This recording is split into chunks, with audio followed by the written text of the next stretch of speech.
we've been reporting on the show, it's a dire situation in the farm economy, and that situation is only getting worse, and it seems especially bad in the Mid-South. An ag lender telling me if you compare it to a hurricane, the Midwest is just starting to see hurricane-like winds, whereas Arkansas is in the eye of the storm where the roof has already blown off and water is coming into the basement. And as catastrophic collapse looms in agriculture, farmers have one major plea. We need help, and we need help now. As combines chew through this year's crop, farmers in Arkansas are faced with a bleak reality. This crop they're harvesting is coming at a steep financial loss. And for some, this marks the fourth year in a row they won't make any money. What the general public doesn't realize is these things have not just occurred over the last 6 months. In our particular situation, we started noticing shortfalls in 21 and 22 simply because of the input costs. That worry and concern took center stage last week. Tommy Young farms in northeast Arkansas, and he was just one of around 400 farmers who showed up at a meeting in Brookland, Arkansas. A meeting that was supposed to be just a handful of farmers at a local bank, once word got out, turned into something so much more. And for farmers, there was one resounding message: we need help, and we need it now. There was not one person that got up and blamed anyone for anything. Basically, what we were trying to do and what everyone was trying to do was explain the situation, make certain that our congressional delegation understood the situation that is happening in Arkansas and the surrounding states. And that enough told me that this is real. Young says as he parked and saw trucks lining the road and lines of people standing outside to get in, the somber mood became very real. It felt just like a funeral. And then when we got inside, you didn't see signs being held up. You didn't hear screaming or any kind of thing like that. You saw people that were genuinely concerned about the industry as a whole. Well, and Tommy, were you surprised? I mean, the fact that this was during harvest, it's not like it had rained and pushed people out of the field. It's like farmers parked their combines to come to this meeting. We did, and that showed the importance of it. No matter what we said or got up and spoke, the number of people there is what told the tale. Young says during that meeting, the frustration farmers voiced came down to three main concerns: record high input costs, low commodity prices, and the loss of key export markets. Those three factors fueling a perfect storm. All we can do is hope for the best, be as efficient as we possibly can be with what we're doing, and then thinking that things would change. Well, they have not changed. They've gotten worse. Arkansas Rice Growers Association penning this letter highlighting the issue. In the letter, Kenneth Graves said he was told by two different banks that 30 to 40% of their farmer customers in Arkansas will not be able to farm next year unless something changes. When I was told that information, one was in South Arkansas, the other bank was in Northeast Arkansas. I've talked to a banker or two, and he said that the more realistic number might be 25 to 33%. But now that may hold true for a lot of banks. Now in some places it could be higher, it could be lower. Greg Cole started in ag lending in 1984, and he says as Arkansas farmers stare at losses on every crop they grow, it's not a repeat of the 1980s, but it's eerily similar. This is the most stress I've seen since the 80s when you come to farm profitability, i.e. farmers losing money there. One positive we have now compared to the 80s is land values.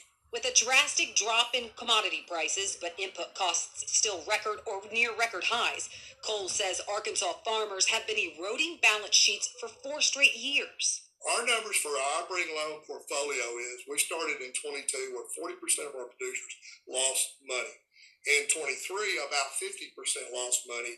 And then last year in 24, 70% lost money with the average loss of about $150 an acre. And that's after they received about a $50 ECAP payment last December. We're looking at where we stand now, that we could have a similar level of losses in 25 as we had in 24, even though in 24 we had very strong yields. As mounting debt shows up on the balance sheets, Cole says farmers are hurting, but there are two types of farmers seeing the most severe financial strain. The ones that rent most of the land, especially if they've got on the more higher end the rent, and then young beginning farmers that are still, they didn't have the opportunity to build up a lot of equity, they didn't have a lot of altitude. So those and the ones that have incurred these multiple year losses that where their balance sheet debt has swollen to a level that it's hard to service a debt when you add the interest rate cost on top of it.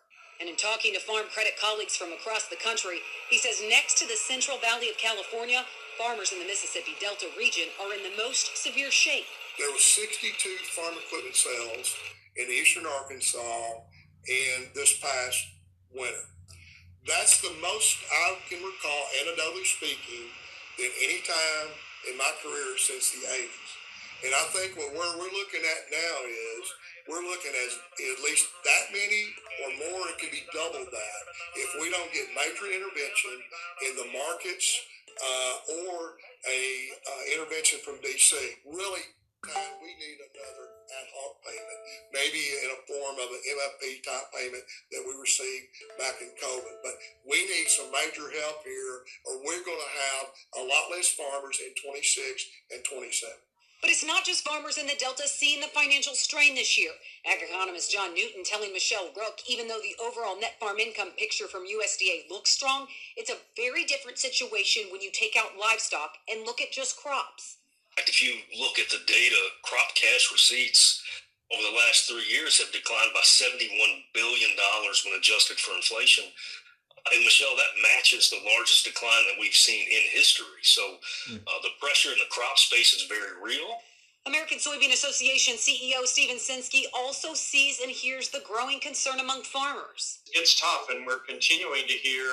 I can hear it in the stress in our members' voices, and some saying, "Hey, if things don't turn around, if we don't get markets back, or if we don't, get economic assistance," which is not our first choice. We'd rather have the markets, and we'd rather have the China market. But they say this could be my last year in farming, and that's pretty scary. Sinskey says this time in agriculture is more serious than the last trade war, simply because crop prices are starting at a lower point than they were in 2018, and input prices are significantly higher. I will say, while those programs that we had, the market facilitation payments, the MFP payments, help keep folks in business, they are a mandate. They stop the blood loss. They help farmers survive until the next year, but it's not a replacement for markets. And this week, another issue coming to head. Farmers are voicing frustration that when government assistance is given, they are simply a pass-through. One of the things is that when you provide economic assistance or any kind of government payments, it helps keep farmers in business. It helps them pay the bills. But longer term, any form of government assistance like that gets capitalized into land rents and land values, and that has consequences as well for farmers. It's a desperate plea across agriculture. Without some type of market or government intervention, some could be forced out of farming this year, similar to what happened in the 1980s. My dad in 1978 went to Washington, D.C., stood on the Capitol, and was there during that time when they drove tractors to D.C.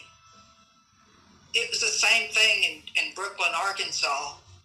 If this thing continues, I think it will go nationwide because we got to get through this. And the President and Congress have got to make it to where we have good markets, sustainable markets, and markets that we can depend on long term. Well, one of the sticky issues farmers have brought up there and as a challenge are the high input prices that just seem to keep climbing. We'll get into fall fertilizer prices with Josh Linville next.